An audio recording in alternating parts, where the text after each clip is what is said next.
just keep reminding myself that this is the starting point, and someday I'll be really, really good at this and it won't be scary. And today doesn't have to be that day. I just have to start. Well, guys, I finally got a pattern. It cost a fortune to print out, but let's make the Lane Pants by Sydney Graham patterns. Obvious first steps are to cut out the pattern and then the fabric pieces.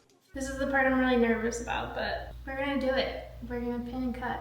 It's gonna be great. I don't know how everyone on the internet makes pinning through paper look so easy, because why was this so hard to get my pins through? I mean, I guess here goes nothing, right?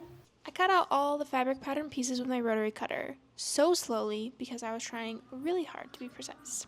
One done. Now I have to do that reversed, and then the back reversed, and then the pockets, and the waistband. Terrifying. I think this took me around 2 hours total to cut everything out.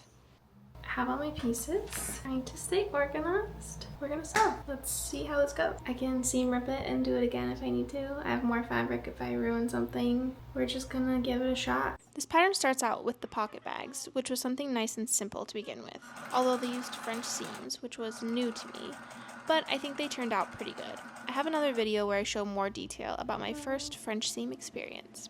Then we attached the pocket bag to the front panel of the pants.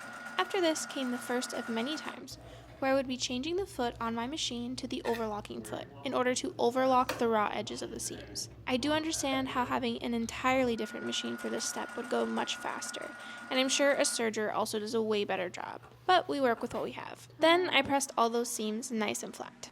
Now I'm gonna understitch, so let's do that. The next step called for understitching the pocket seam to keep it flat. But basically it's just a line there.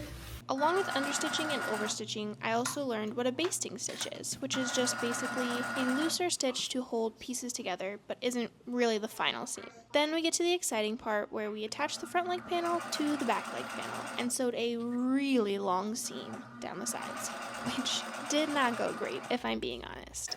I feel like I need to undo them and redo them. Like, look at this. I don't even know if you can see it, but it's so bad. Do I just continue? See how it goes?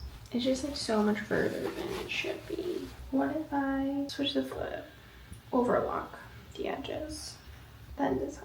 How bad can it turn out? I'm just gonna keep on.